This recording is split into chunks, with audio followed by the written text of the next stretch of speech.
Alhamdulillahilladzi arsala rasulahu bil huda wa dinil haq liyudhhirahu 'alad dini kulli walau karihal kafirun. Asyhadu an la ilaha illallah wahdahu la syarikalah wa asyhadu anna Muhammadan 'abduhu wa rasuluhu la nabiyya ba'dah. Masyaallahu kana wa ma lam yasha' lam yakun, la haula wa la quwwata illa billahil 'aliyyil 'azim. Allahumma salli ala Muhammad wa ala alihi wa ashabihi wa mawalah wa man ittaba'ah ila yaumil qiyamah. Ya ayyuhal muslimun ittaqullah tsumma taqullah kama qala Allah ta'ala في كتابه الكريم أعوذ بالله من الشيطان الرجيم يا أيها الذين آمنوا اتقوا الله حق تقاته ولا تموتن إلا وأنتم مسلمون واعتصموا بحبل الله جميعا ولا تفرقوا الآية. Alhamdulillah, segala puji hanyalah milik Allah Subhanahu wa Ta'ala. Allah lah yang kemudian telah memberikan kepada kita nikmat demi nikmat. Beribu-ribu nikmat telah Allah berikan kepada kita. Dan dari antara nikmat-nikmat tersebut, kewajiban bagi kita atas nikmat yang telah Allah berikan kepada kita tidak lain dan tidak bukan, yaitu adalah kita senantiasa bersyukur kepada Allah Subhanahu wa Ta'ala. Sebagaimana ayat yang telah Allah sebutkan dalam Qur'annya, yaitu Quran surat Ibrahim ayat 7, A'udzubillahi minasyaitonirrajim wa idz ta'adzana rabbukum la in syakartum la azidannakum wa la in kafartum inna 'adzabi lasyadid. Pada ayat tersebut Allah Subhanahu wa Ta'ala memberikan dua pilihan kepada kita selaku hambanya, yaitu yang pertama, kalau kemudian kita senantiasa bersyukur demi nikmat atas nikmat demi nikmat yang telah Allah berikan kepada kita, maka Allah akan lipat gandakan nikmat-nikmat yang akan Allah berikan kepada kita. Itu pilihan yang pertama. Lalu pilihan yang kedua apa? Pilihan yang kedua itu adalah kalau kemudian kita kufur, kita tidak bersyukur atas nikmat yang telah Allah berikan.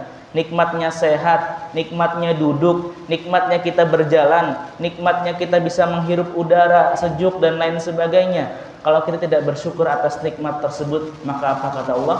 Inna 'adzabi lasyadid. Sesungguhnya azabku itu sangatlah pedih. Sehingga tidak ada pilihan bagi kita para ikhwan sekalian jamaah salat Jumat rahimani wa rahimakumullah, selain agar kita senantiasa bersyukur kepada Allah Subhanahu wa Ta'ala. Jamaah salat Jumat rahimani wa rahimakumullah, bahwasanya Rasulullah sallallahu alaihi wasallam pernah bersabda dalam hadisnya, yaitu la tazalu qadamai abdin yaumal qiyamah, tidak akan bergeser kaki hamba seorang hamba pada hari kiamat kelak hatta yus'alul arba, hingga ditanyakan terkait dengan 4 perkara, 4 pertanyaan. Kelak nanti kita di akhirat, di padang mahsyar, kita tidak akan bergeser kaki sedikit pun sampai kemudian kita ditanyakan terkait dengan 4 pertanyaan. Apa itu 4 pertanyaannya? Rasulullah SAW kemudian menyampaikan an umrihi fima afna, terkait dengan umurnya itu digunakan untuk apa. Kenapa kemudian umur menjadi nikmat yang paling pertama Allah tanyakan kepada kita? Kenapa umur kemudian menjadi hal yang paling utama, paling pertama kemudian Allah tanyakan kepada kita? Karena dari sekian banyak nikmat yang telah Allah berikan, banyak dari kita manusia yang kemudian kita terlalaikan, banyak dari kita yang kemudian tidak ingat ya terkait dengan nikmatnya umur ini. Kemarin kita hidup, alhamdulillah hari ini kemudian Allah masih takdirkan kita hidup.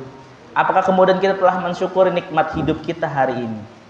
Lantas dengan cara apa kita mensyukuri nikmatnya umur?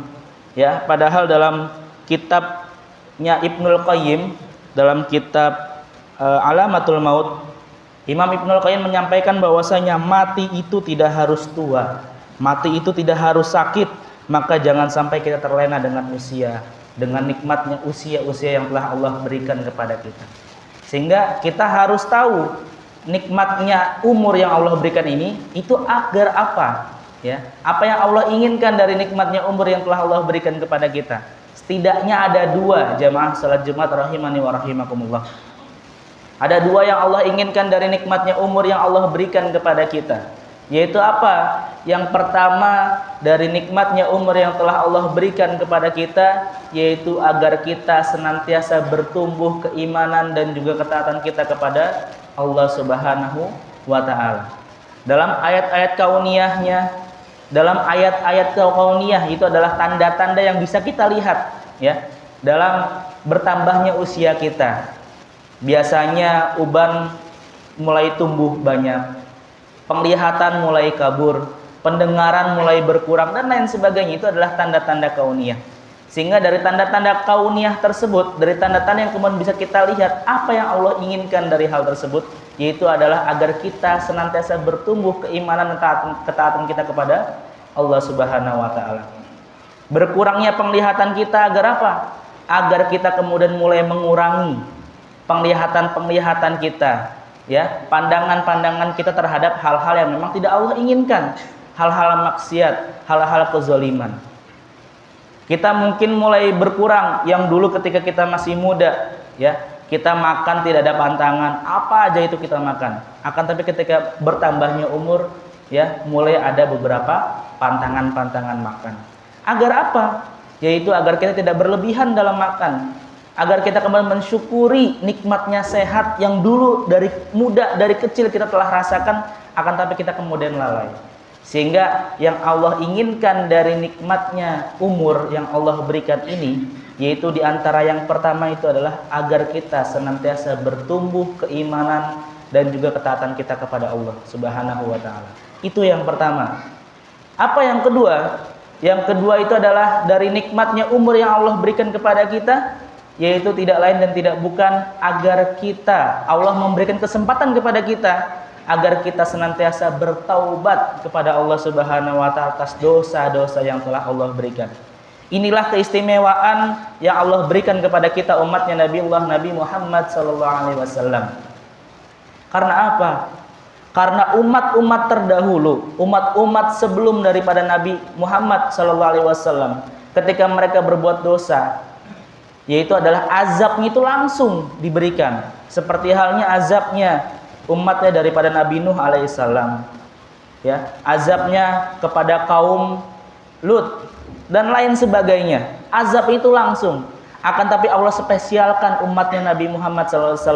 Allah tangguhkan azabnya. Kemudian Allah tambahkan umurnya. Agar apa? Allah mengharapkan apa? Agar kita senantiasa bertobat atas dosa-dosa dan juga kesalahan yang telah kita lakukan.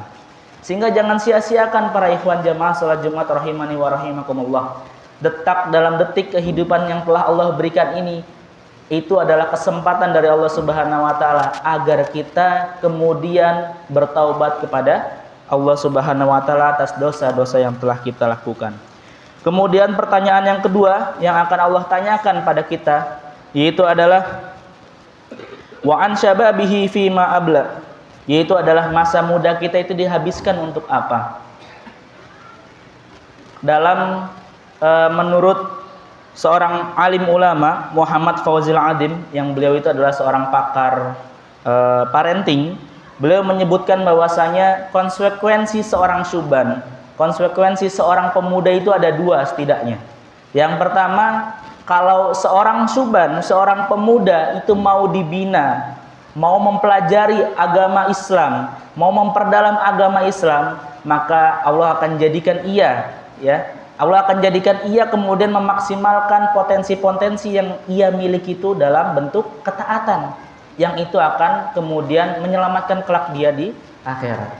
Banyak contoh orang-orang soleh yang ketika mudanya Allah muliakan, seperti halnya pada masa Rasulullah ada seorang sahabat kecil yang bernama Abdullah ibnu Abbas, ya, yang beliau kemudian ketika umur 8 tahun sudah intens belajar kepada Rasulullah, dan ketika masa Umar bin Khattab kemudian Abdullah ibnu Abbas dijadikan ketua hakim, ya, pimpinan para hakim, dan saat itu Abdullah ibnu Abbas itu baru berusia 14 tahun. Bayangkan jamaah salat Jumat rahimani wa rahimakumullah, anak umur 14 tahun, KTP pun belum punya, ya, akan tapi Allah Subhanahu wa taala muliakan dia dengan ilmunya. Allah Subhanahu wa taala menjadikan Abdullah ibnu Abbas di usia yang ke-14 tahun ini sudah menjadi pimpinan para hakim di seluruh jazirah yang waktu itu kemudian dipimpin oleh Khalifah Umar bin Khattab. Itu pilihan yang pertama. Itu adalah konsekuensi pertama. Lalu apa konsekuensi berikutnya? Yang kedua, kalau kemudian kita tidak, seorang pemuda tidak mau dibina, ya, maka dia akan menggunakan potensi-potensi yang ada pada dirinya itu dalam bentuk kemaksiatan, yang itu akan mencelakakannya. Barakallahu li wa lakum.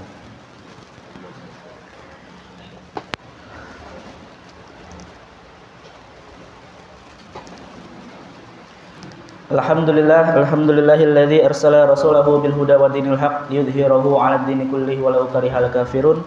Asyhadu an la ilaha illallah wahdahu la syarikalah wa asyhadu anna Muhammadan abduhu wa rasuluhu la nabiyya ba'dah. Dalam khutbah pertama tadi khatib telah menyampaikan bahwasanya ada 4 pertanyaan yang kelak nanti akan ditanyakan kepada kita.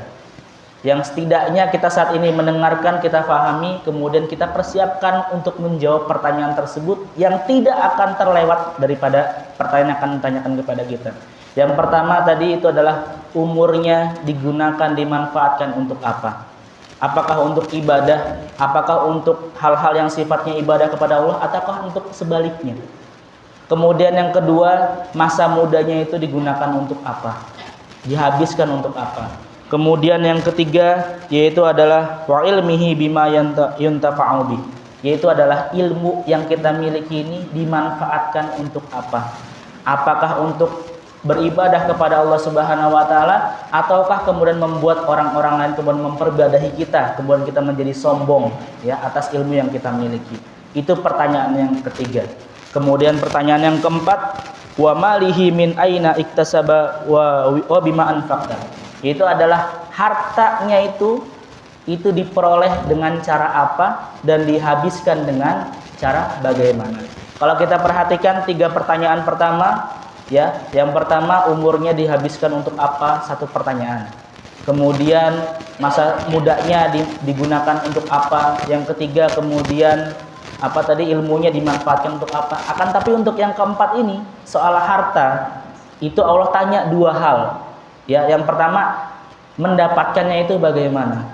Apakah kita kemudian mendapatkan dengan cara yang baik, akan tapi kita menghabiskan dengan cara yang tidak baik? Ya, dengan foya-foya misalnya, ya, dengan kita kemudian beli barang-barang mewah kita pamerkan misalnya. Mungkin cara memperolehnya itu halal dan baik, akan tapi kemudian cara penggunaannya, cara menghabiskannya kemudian tidak baik. Ataukah sebaliknya, mendapatkan hartanya itu dengan cara yang tidak baik, nauzubillah, misalnya dengan korupsi ya, dengan mengambil hak-hak orang lain, akan tetapi kemudian dimanfaatkan untuk hal-hal yang misalnya baik, misalnya untuk bikin masjid dan lain sebagainya, itu pun juga tidak baik.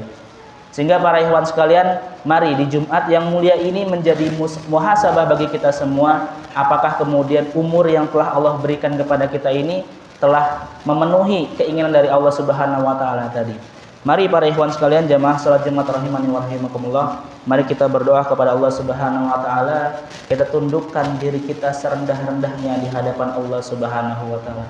Allahumma shalli ala Muhammad wa ala alihi wa ashabihi wa mawala wa man tabi'ahu ila yaumil qiyamah.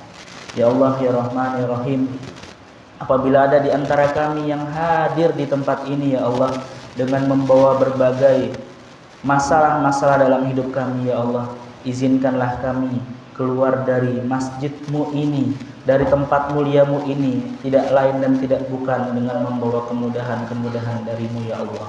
Ya Allah ya Rahman ya Rahim, apabila ada di antara kami yang hadir di tempat ini dengan membawa rasa sakit, penyakit yang Engkau uji kepada kami ya Allah, ya Allah, limpahkanlah kesabaran bagi kami. Izinkanlah kami keluar dari masjid-Mu ya Allah dengan membawa kesembuhan dan berkah dari-Mu ya Allah.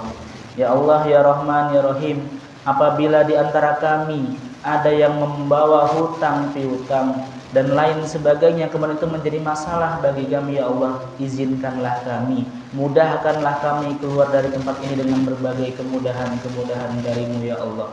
Ya Allah, apabila hari ini adalah hari terakhir bagi kami ya Allah, tidak ada hari esok bagi kami ya Allah, panggillah kami di alam barzah-Mu dengan panggilan dalam ayat-Mu, ya ayyatuhan nafsul mutmainnah, wahai jiwa-jiwa yang tenang, irji'i ila rabbiki radiyatan mardiyah, kembalilah kepada hamba-hamba yang Kau kasihi, fadkhuli fi ibadi wadkhuli jannati, dan masuklah terhadap golongan hamba-hamba yang Kau kasihi dan masuklah ke dalam surga-Ku.